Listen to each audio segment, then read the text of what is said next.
It was the characters that definitely sucked me in. That larger than life. Adam Booker's a good wrestling name. Just go with that. Yeah, I have a good edge of realism to me. I have a lot of commitment to trying to be a heel that's actually disliked. I got a chance to work with Jerry Lynn. I wish that opportunity came like way later in my career. Winning the EWA Heavyweight Championship was a great opportunity. EWA certainly was one of the top promotions. Such a total package other than the size. Chase really went to bat for me and like put him with me.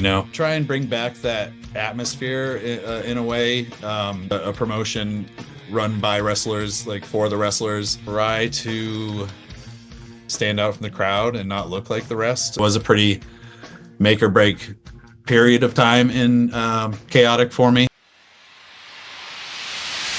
Call it how I see it, straight talk, no disguise. So the slang dripping, got the truth in my eyes. Might like gavel, every word, lay it down. Coach C in the booth, turn the game all around. Yeah, it's Coach C, he the best for business. It's Coach C, he the best for business. Yeah, I'm sharp as attack when I call the play-by-play. Every dog got his day, and I make the crowd stay. It's every week we go live on a Wednesday. Dressing so sharp, that's a reason why your friends stay. The youngest in the game to do it, best for business. Coach C is the truth and everybody gonna witness. Love entertainment, you swear it's your destiny. Link with Coach C, we can talk about your legacy. It's Coach C, he the best for business. It's Coach C, he the best for business.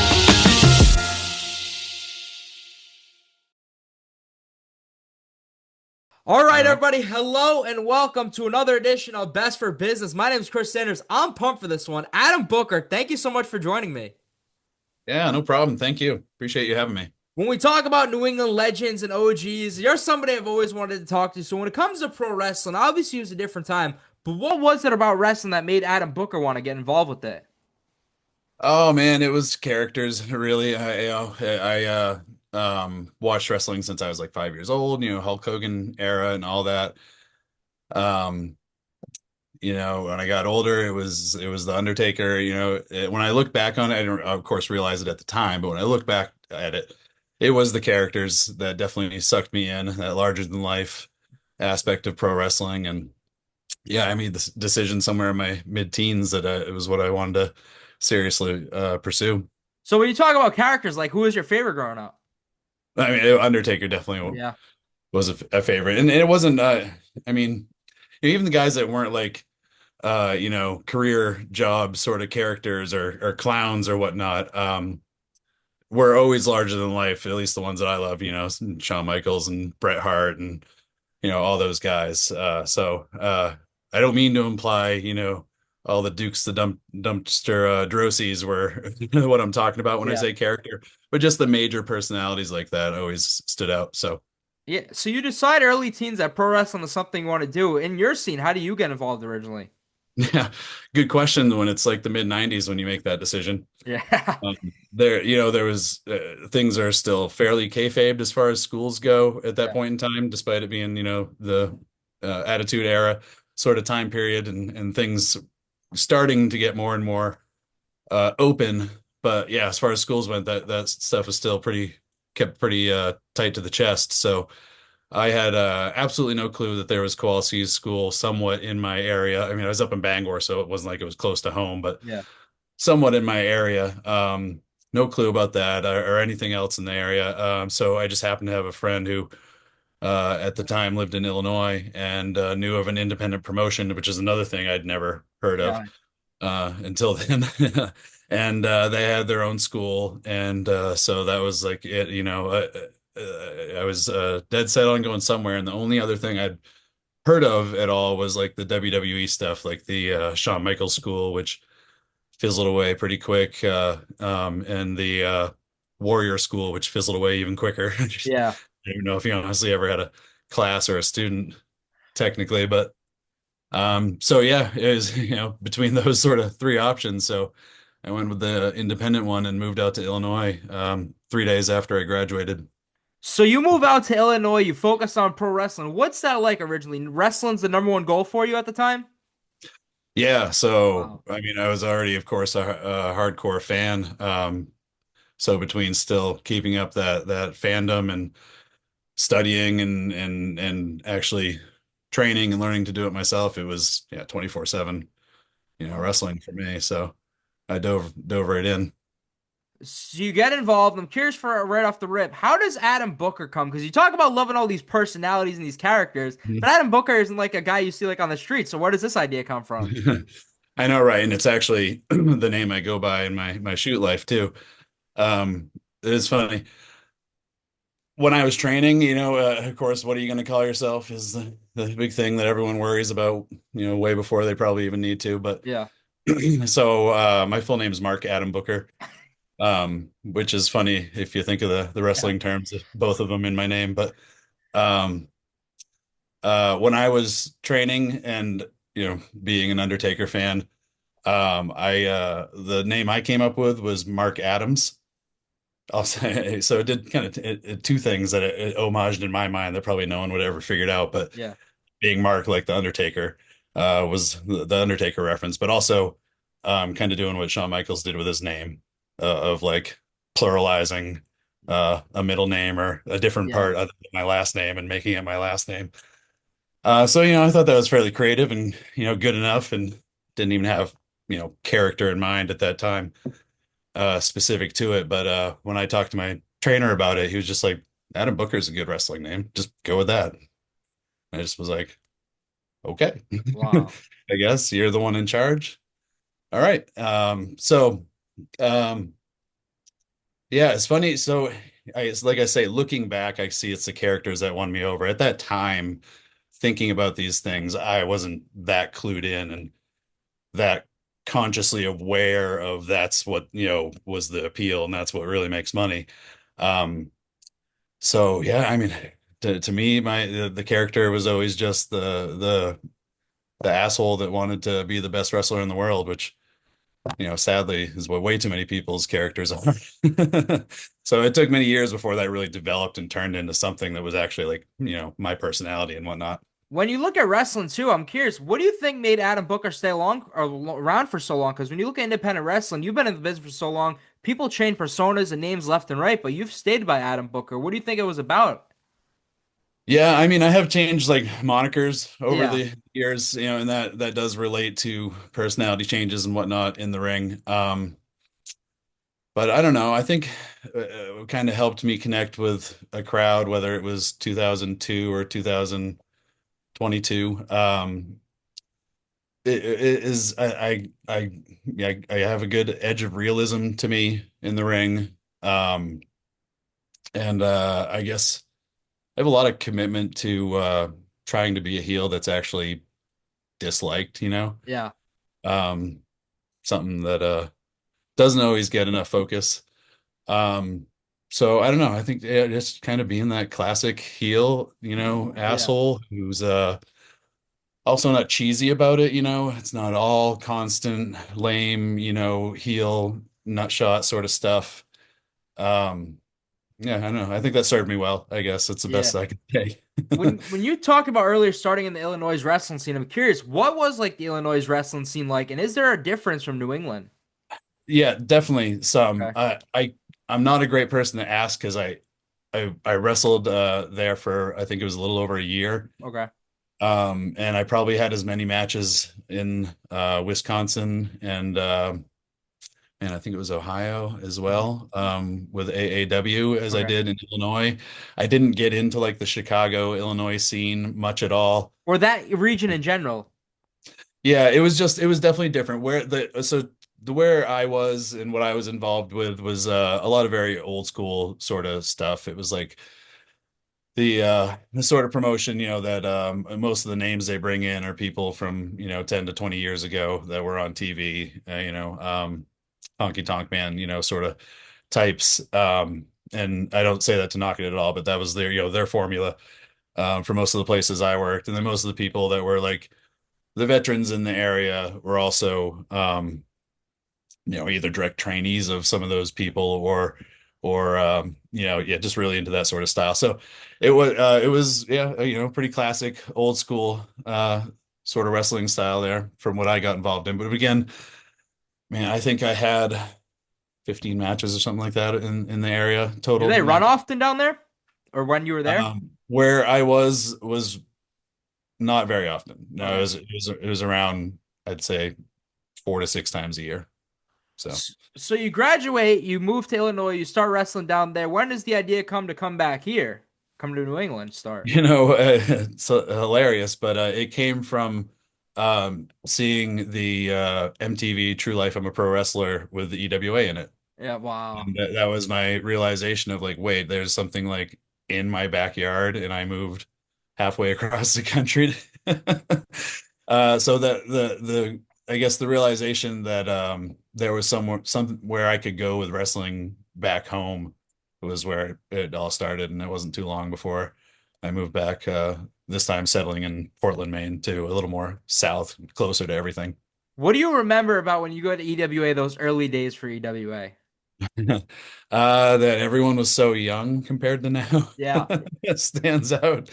Yeah, I mean, like obviously there was um the more experienced guys there in the locker room, but so many of us were just like kids and so new and but yeah, I digress a little bit there. Um the first show I did was in Waterville, and I'd only made contact by sending a tape to one of the owners. And so they didn't really know who I was. Again, internet was way more limited back then. This would be, I think, in the end of 2001. Okay. And but yeah, they liked what they saw enough that they said to come. And it was weird, walking into a place where I know like absolutely no one, but I'd done it a little bit already. And luckily just didn't take long to click with a circle of friends there. Nice. So just grew from there. When you look at your career, what would you consider Adam Booker's first big opportunity in wrestling? Because you've done a lot in wrestling, but what was the first one he did? Yeah, that's an interesting question. Probably my first big opportunity, because this is part of what I think made it so easy for me to get booked places that had no clue who I was until they saw a match. I got a chance to work with Jerry Lynn at AAW in Wisconsin. I forget which city exactly, but up in Wisconsin. And my God, I wish that opportunity came like way later in my career. It was literally somewhere around like my 10th match or something total. But I just kind of had a natural fluid movement and whatnot, so I think it was easy to not ask how many matches I had, maybe yes, and Yeah. find out how new I was at the time. But yeah, so I got that opportunity with him, and it was awesome. It was, obviously an amazing learning experience, seeing a full-blown professional do it, how they do it, and not only, in the ring, but before the show and after the show and all that. And then, like I said, yeah, it made it easy to kind of network with that and branch out into different opportunities in the New England area. So first bigger, excuse me, big opportunity, timeline wise would be that. Obviously winning the EWA Heavyweight Championship was a great opportunity Yeah. that Steve Ramsey and Scott King gave me. Just as far as, giving an air of legitimacy to me in the area. EWA certainly was one of the top promotions, some metrics, maybe the top promotion at the time, certainly in Maine. But yeah, so that was great. And then that went right into pretty quickly a series of matches with Rick Fuller, which again, another great opportunity as a part of that. Yeah, we did a best of 3 series and of matches, and I'm sorry, I shouldn't say best of 3. It wasn't like a 2 out of 3 scenario, but we did a series of 3 matches. Yeah. Um, and that was the first time I'd kind of done a series like that with anyone, before a title's involved. It's a lot more just one-off sort of matches and stuff in independent promotions. So yeah, to be able to kind of do that building storytelling and sequential storytelling and all that with him was great. Learned a ton. And Fuller's great too. I don't know if you've ever sought him out for an interview or if you've gotten him already, but you should. A few people have put in words for him so far. I saw Yeah. him back at one of Teddy's shows he did. I'm curious, is there a Rick Fuller story that stands out for you? Oh, I just always love how terrified everyone was Yeah. of him. That was always amusing in different ways. Obviously, he plays it up, to some Yeah. extent. He lets it, be bigger than it probably should be. And I don't know, it just comes from combination of him being a giant man and a quiet man at the same time, I think. You know. Um, but I guess for the single instance, I guess this I don't know if this sounds like a compliment or not to him, but he had a match with Kid Crazy in Saco, Maine back in like 2001 or 2002 Yeah. comes to mind, and Kid Crazy bumped his head hard. Actually, it's probably neither wrestler's fault. Probably the EWA ring at that time was Mhm. the rock hard ring that they had for a while. It was a big 20 foot that I was always told was a WrestleMania ring. I don't honestly know like if that's traceable or true or whatnot, Yeah.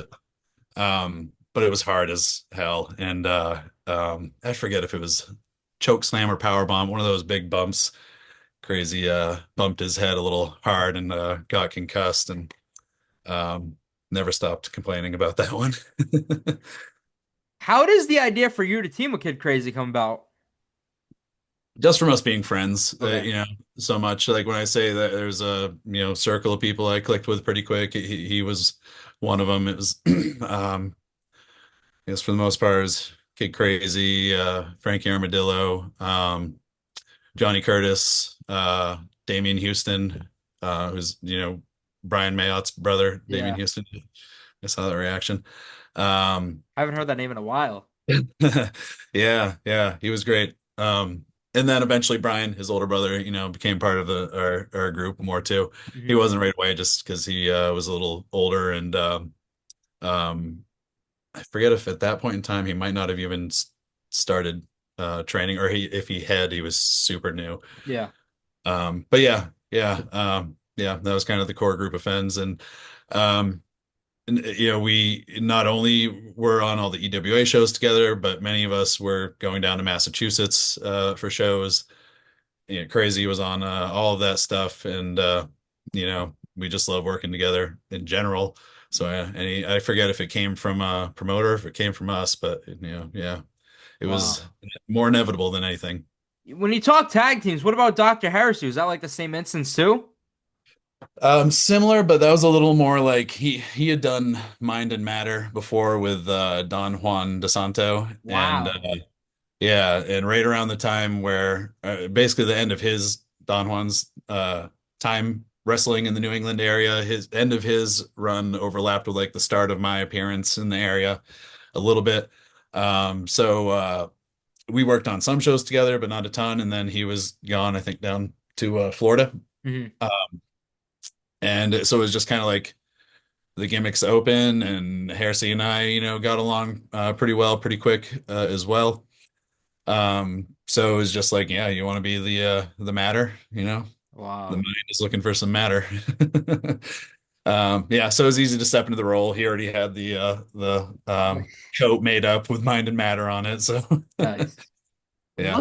Looking at your career, I'm curious. I forgot the time. How does NWA Wildside happen for you, and what are your thoughts on it? Because at the time, NWA had like 1,000 different NWAs. So wrestling was pretty cool, but like it was pretty much like another indie at that point.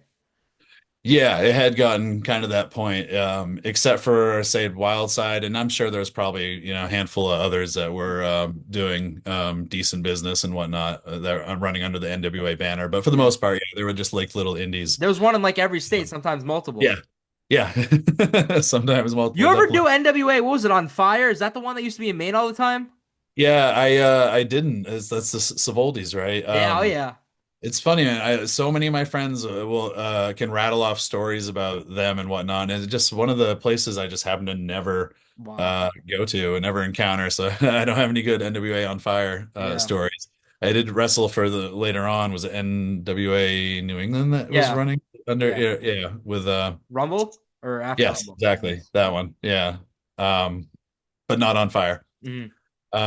But Wildside came about from Heresy building that connection. I forget if that came from someone he knew in Florida or what exactly, but he got in touch with Bill Behrens, and we got, invited to come down, and drove there the hard way, whatever 20 hours or so that it was each way. And we went down, I think it was around 3 or maybe 4 times total. And this is when Wildside had AJ Styles, and that time period of Wildside before AJ had gotten signed with WCW and stuff. And so it was interesting. And it was definitely a unique feel in that venue. It was like a barn, I think, Wow. technically.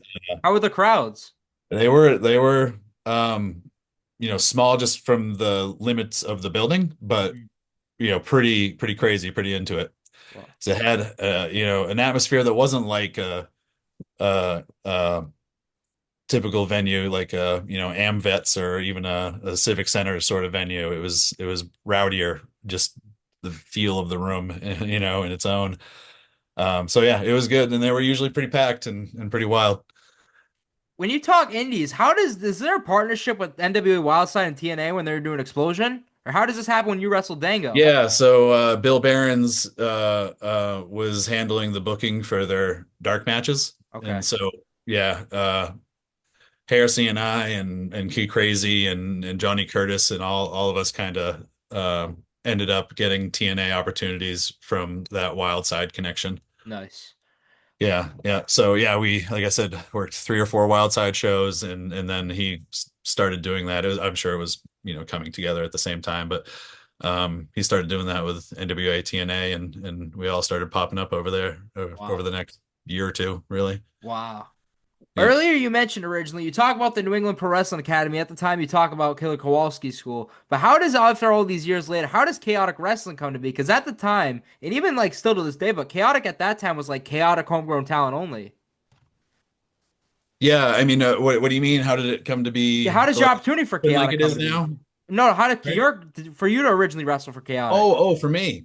It was around 2003, Okay. and it's when Chaotic had gone from whatever the first ownership situation was, to Jamie kind of consolidating power and taking over to make him sound like a evil overlord. Yeah. But around that time period where he took over, as the at least the owner up in front, there were some other owners more silently involved, but he had Rich Palladino help him with finding new talent, and so Rich knew of me enough that he was one of the people. I mean, I was one of the people that he had come in just on his recommendation, and I had one singles match with Duke Dalton first, which was fun as hell, and I'd never met Dukes before that. So that was great introduction. And then at that match, I forget who, if it was Jamie or maybe it was Rich, asked if I suggested anyone else, and I said Frankie Armadillo. And the next time I was booked, they had him come down too, and we did a tag match, and man, I believe that right away, that first one is when they had us go over Walters and Vicalo for the tag championships. Wow. If it wasn't that first one, then it was the next time we were back. Do you have Uh, anything that stands out about Frankie or Frankie's story? oh man, just that he was so great. It was Yeah. like such a total package, other than the size. But then he turned that into humorous bit as well with the Mr. Muscles gimmick. Um, I guess, man, because we lived together when I came back to Maine. I stayed with my mother for a little while. I forget, maybe half a year or Mhm. upwards of a year or something like that. And then when he had someone move out of where they were renting, it was a whole home renting in Portland. I moved in and lived with him for like 3, 4 years, something like that. Nice. Yeah. I think, yeah, at least, yeah, something like that. And man, so it's hard to think of just like one individual story as having years of stuff to look back on. But one thing I'd just point out that's underappreciated for him is he had hurt his neck like real bad yeah, I think it was around 2002 or three where it started to get really bad for him. It was from something prior to that, I believe, mostly, and then just wrestling on top Yeah, of over it, time, yeah. really properly, letting it heal or do whatever it is that he would have needed to do for it. So he was just, yeah, one of the like, you know, top guys who could like work with anyone you put him in the ring with, and like always seemed to have a good match, even when things weren't perfect and whatnot. And through most of that time period, he was doing it with a neck that didn't allow him to like turn his head much more than this, Wow, after yeah. having a match, especially. So yeah, just impressive. He done so much more, if it wasn't for that injury. Um, because like I say, maybe the only thing you could get down on him for would be maybe his size. Mhm. And part of what held that back is the injury too. You can only work out so well when you have a neck injury of that nature. Yeah. When you look at your career, and especially Chaotic Wrestling, something I was looking at the lineage today, the Chaotic Wrestling New England title. So I'm curious, Mhm. anything stands out when you wrestled Chase? I think it was career versus title at that point, right? Yeah, that one match where I went over for it. Yeah. Yeah. Yeah. Um, I guess the thing that stands out is that I think of looking back on it now is it was a pretty make or break period of time in chaotic for me. I had Okay. come back and had some good matches and fun matches and was enjoying myself and everything. But I hadn't really found great footing yet. And there's stuff going on with Booker and changing Bookers and all that stuff. And Chase really went to bat for me and was like, put him with me. Um, so I always think of that, thinking back to that time period. He's awesome. We've been friends for a long time and everything. But yeah, just I don't know. He and I t tend to click pretty well. Nice. And in the match, everything worked well. And then the kind of the bow on top that we didn't intend to create at the end, where I hit him with a championship and he caught one of the plates just Oh, right on his forehead and got blood the hard way. Um, just added a yeah, great added tension to it. to it. Like I said, beautiful bow on top, red bow on top. um, yeah, I love working with him, and I do think that feud, which also include the ladder match to follow that title match, probably did a lot to buy me that longevity that you referred to earlier. At least another 5 years of it or so. Yeah, yeah, it was great. When you talk Chaotic Wrestling, how was it wrestling Brick Mastone best of five? That's challenging, man, to Yeah. just be like, you're gonna work with this guy 5 times in a row. Yeah, I try to Uh, be creative with that. Yeah, you yeah, got to dig deep in the stipulations aren't arsenal gonna for that one. change. Yeah. Yeah. Yeah, it's a challenge, definitely. And I'd love to go back and watch all five. I don't know that all five are even out there on YouTube or whatnot, They're but slowly starting to put these old chaotic shows. So there's a shot that a lot of these start coming up. yeah, yeah, yeah. When they're all out, I'd love to watch them, and because it's hard for me to think back to exactly what we did to build that progression, but Yeah.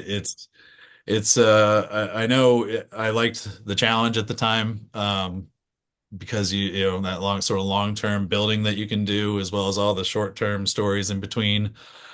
Um, Working with Brick was cool because at the time they had a good handful of solid students that they were putting me in with here and there, and yeah, he was good. Certainly showed promise, and they made it fun to step up to the challenge of that sort of match with him.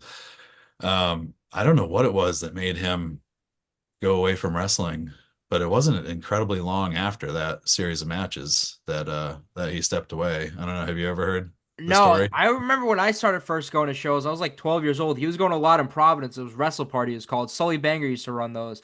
And then Yeah. like he only did like 4 or 5 of those, and then after a while he just never came back to any of them. But Yeah. Chaotic posted, I forgot if it was like a big show or what. There was like a photo with a bunch of OGs in it. Cam Zagami was in it, but he was in it too. Oh yeah, was that just recently? The Maybe like 5 or 6 months max ago. Yeah, okay. I think I saw that. When you look at your career and everything you've done, you talk about the New England title, the feud with Chase, and then what was it like? Completely different time at Chaotic, but to wrestle Smokes and Mortar at the time, two completely different people. Did you know off the rip those guys were going to become like the stars they are from being in the ring with them? If they wanted to and put the work in, yeah, certainly. Nice. I mean, it's even the people that you look at and you're like, there's no way he doesn't. There's still so much more to it than Yeah. just to having all the right pieces. When I happen to run into you. But Yeah, I guess to circle back to what you're saying about the feud with Chase, that New England title being part of it was pretty awesome too, and getting that chance to hold that because when I had been in Chaotic prior, I did have the tag team championship run with Frankie, but never got a singles championship. So to come back that many years later was pretty awesome. But then to also get to then 5 years later, I think it was roughly have that um, match with Smokes and CJ at the time, and get a second championship run with the New England title was great. And then again, kind of because I think it's a good position for me, or at least was in these time periods. Again, having me kind of work with their younger students who are kind of at that point where like they could really start running with the ball, but just hadn't quite yet. It was an awesome experience. I love that. So yeah, Smokes and CJ, Cashew, Becca, even in the Yeah. the Reloaded tapings. Um, yeah, that was great. I really loved it.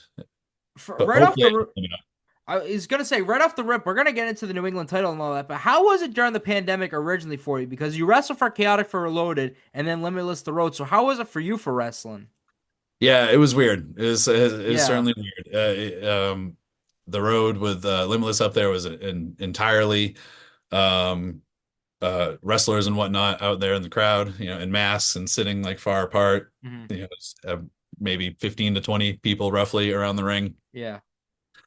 The Reloaded with Chaotic started off as just wrestlers in the crowd, and eventually they started selling a small amount of tickets, and then maybe a little bit more. Mhm. Um, so that got a little closer to being like what wrestling truly is. But I guess one of the weirdest things about when it was just like wrestlers out in the crowd, um, it's like they know what's going on and they're supportive. They want like whatever we're trying to make happen for a connection to happen. So they're like they're so ready to go along with it. And it's not a great thing to Yeah. be doing it that way for very long. Obviously, we had to do at the time period.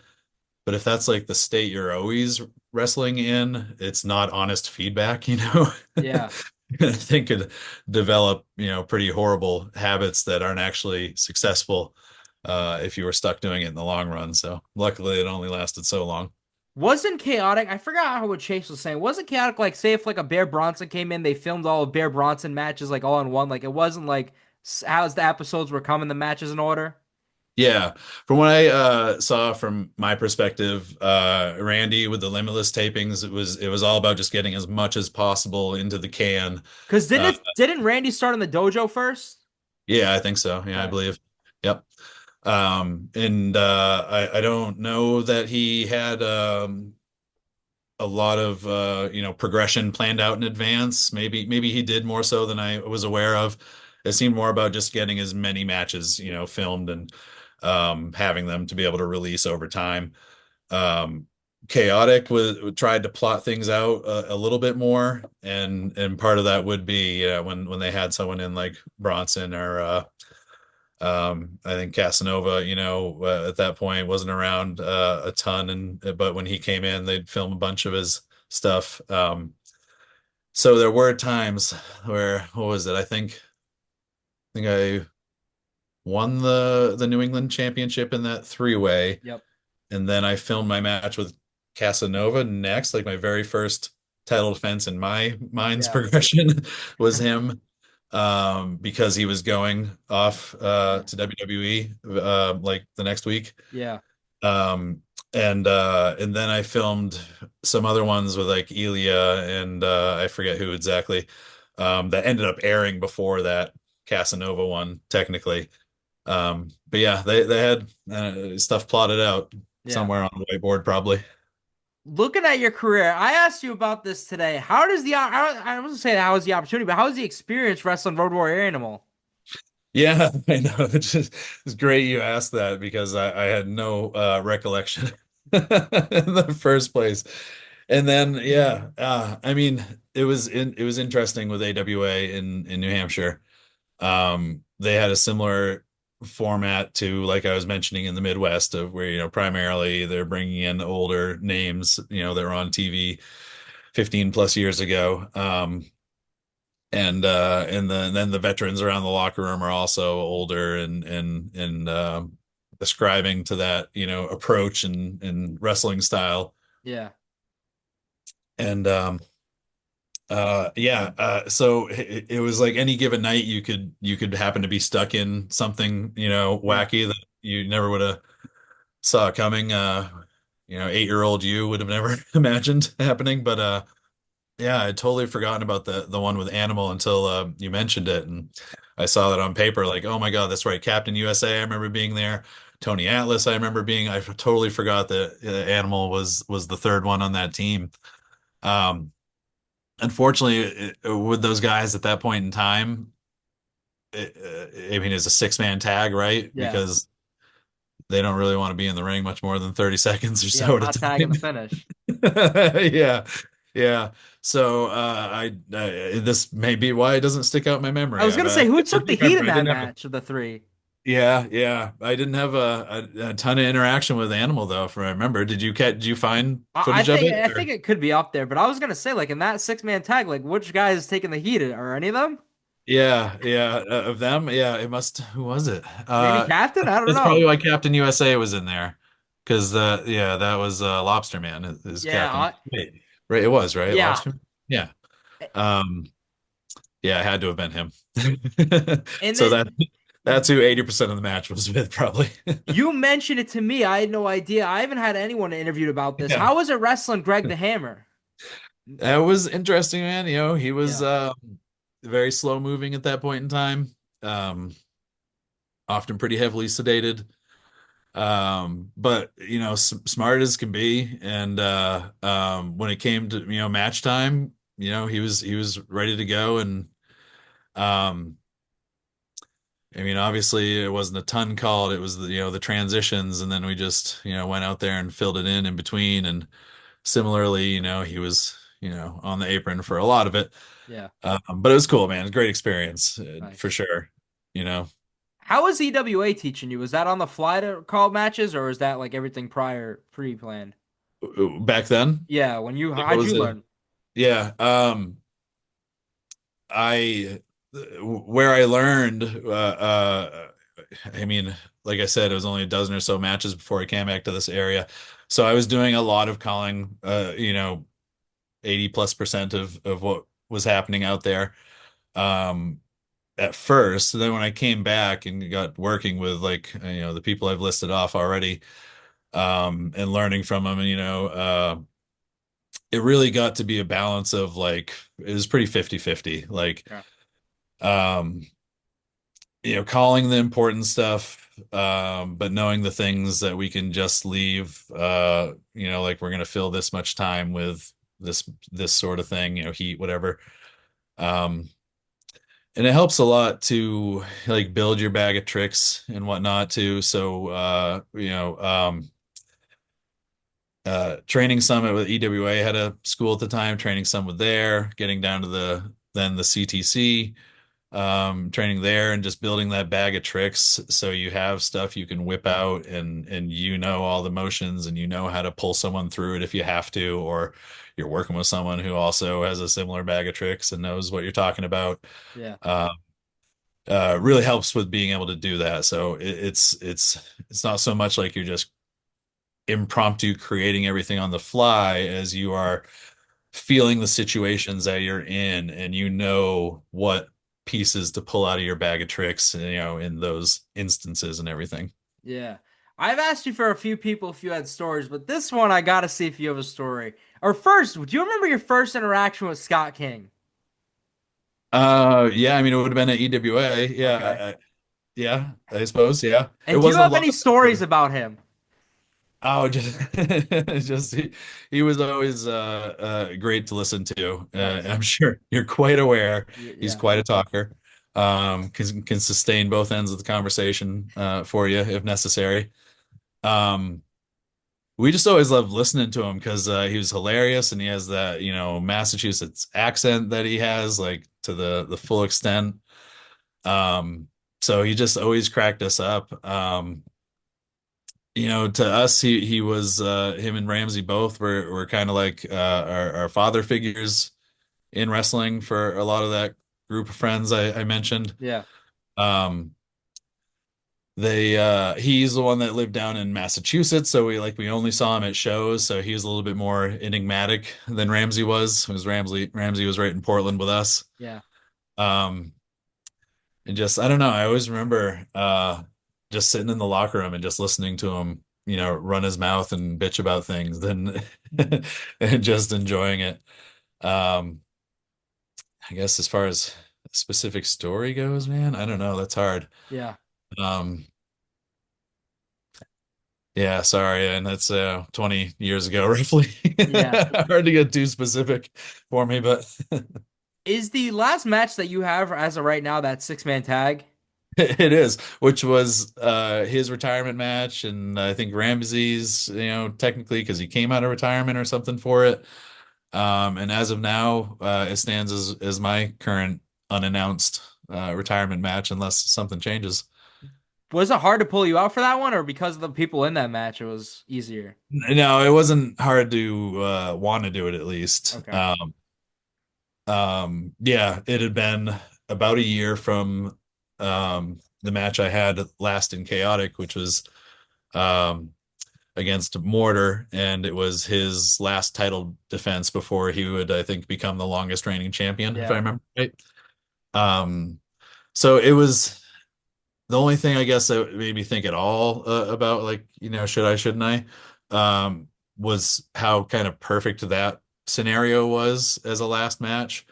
Because leading up or before that match with Mortar, I think it had been probably close to a year since I had wrestled, or it at least had been a stretch. Hmm. Um, so to come back and be like that, other, former New England champion to come back and try to, stop him before he hits that milestone and have him, pull it off and, be able to, hug him in the center of the ring and walk away from that, is was certainly a good feeling, again, unannounced sort of final note Yeah. to maybe walk away from. But just the simple fact that those people were all going to be involved in the six-man tag was plenty to suck me in for it. Is that going to be the last ever match Adam Booker does? I don't know, man. It might Yeah. be. It might be. Every now and again, I think, maybe um, if I thought it, was the proper thing storyline wise or whatnot, or if Chase had an idea that made sense for a one more time sort of thing, maybe I would. But then sometimes I move my left shoulder and I can't even get it above shoulder level without it hurting. So yeah, it might be, it's possible, but again, the always never say never in pro Yeah. wrestling. You've done a lot of stuff in the ring, but I'm curious, if you talk about the EWA, how far in advance or how big of an idea was eventually trying to bring back the EWA? Because like you said, EWA meant so much to you, but when did the idea come or the conversation start? Yeah, the idea had I guess been brought up a handful of times years prior, I guess, in conversations with Kid Krazy before he passed away. And sometimes with Scott King. Um, a lot of times it seemed like just a relive the good old days sort of fantasy. Yeah. But eventually, when I got in a position where I could put together a fundraiser for a program I was involved in with at the school I work at, um, I got that sort of chance to see, you know, what it would really demand from me and all that, and how much I enjoyed it. And, I did miss storytelling, in that individual sense as a wrestler. Yeah. So it held a ton of appeal to me in that sort of sense. But that fundraiser ended up being a way to kind of test the water and see if it would have that same pull to me that wrestling did. And yeah, it was great. That new source, for storytelling in my life was definitely what made me fall in love with it. And then as far as like why EWA specifically, um, it really it came down to like that. My first choice would be to revive the EWA Yeah. because of that, love for it, that connection, all that respect that I have for it, but as well as the respect that the brand has. Um, so yeah, when it came down to it, that would be my first choice, but I wasn't, against also building a brand from scratch, if that was the way it had to be. Ultimately, Dr. Heresy, still owns the EWA. He was the last one running it back in 2014. Yeah. So, after having that fundraiser, a little bit after I reached out to him and talked to him about what he thought about it, and ended up, long story short, coming to me running the main branch of EWA, very similar to what happened in the early 2000s, where Scott King and Steve Ramsey owned the EWA, and Heresy reached out to them about promoting shows in Massachusetts, and he became the Massachusetts branch of the EWA. So it was kind of a full circle moment on that in a way. When you first brought back the EWA, I know you said you wanted that outlet for storytelling. You wanted to see, I don't know if it was like the glory days of EWA. What was like the vision for it when you first brought it back? To I guess to try and bring back that atmosphere in a way, in that it's a promotion run by wrestlers, like for the wrestlers. Um, that was a big aspect of the EWA back then.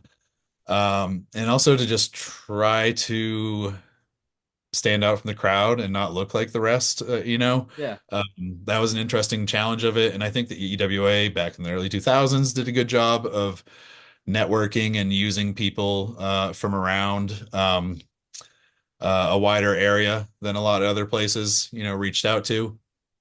And again, having that atmosphere that I referenced, that appealed to people, to do so and come work with them. Um, so yeah, I mean, I really wanted to have a focus on top-notch wrestling, Yeah. while at the same time have a focus on trying to reach out and bring in some people that weren't really wrestling too much in the area. Nice. Speaking of Adam Booker, recently you've been all over the talks. When does the idea come from Pine State Wrestling School for you? Yeah, so well, I've had some small involvement in wrestling schools here and there, but never anything long term, Hmm. and most often just in like supporting roles. But I've always loved that for sure. Going down to NEPWA in particular is probably my most often, where I've helped at. Nice. And just yeah, I mean, just supporting people, helping them figure out how to, move forward and progress and all that stuff, is always fun and rewarding. But also it focuses you to, I mean, makes you focus on yourself and become more aware of what you're doing as well. So that, has always been a huge appeal to me. But once I got EWA Main up and running, of course, one of the, you know, most symbiotic things possible for a wrestling promotion is a wrestling school. Um, both can exist individually, but when they can work in unison, they just support each other so naturally. So it was something that was in mind for me. It's certainly more challenging to build a community around just a promotion.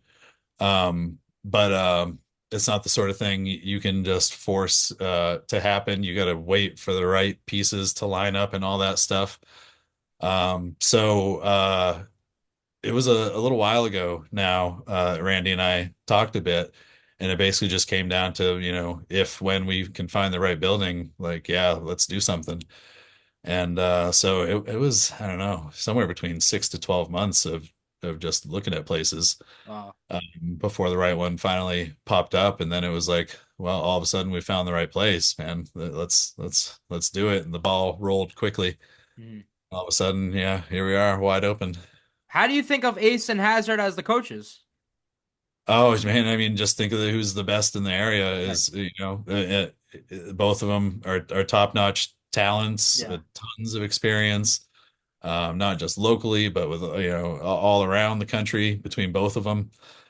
And both are great at supporting people and I think passing down knowledge and whatnot that, equally as great at that as they are in the ring.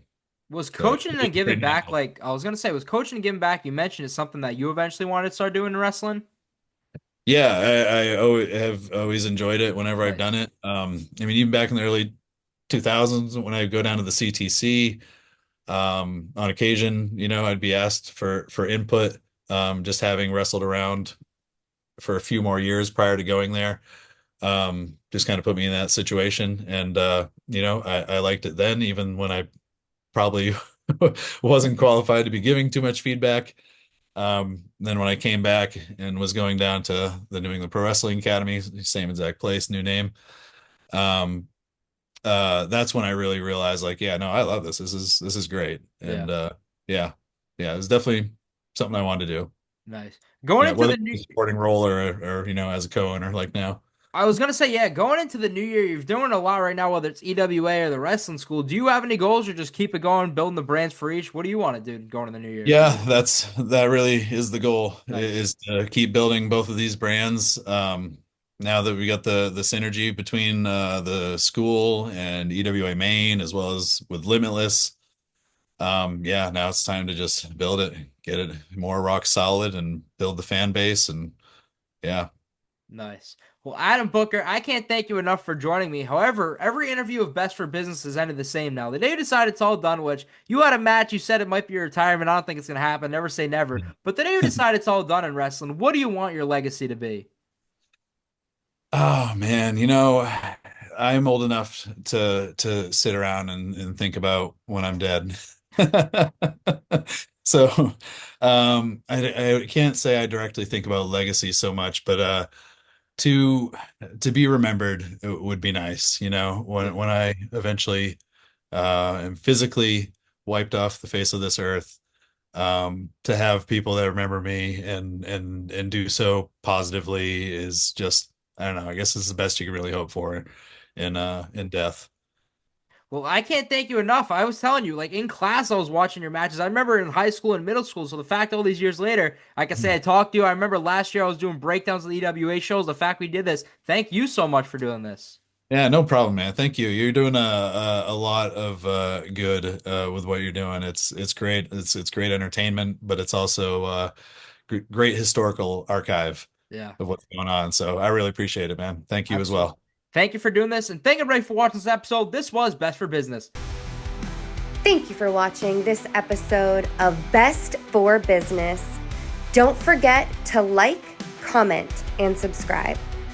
Until next time, because this is Best for Business.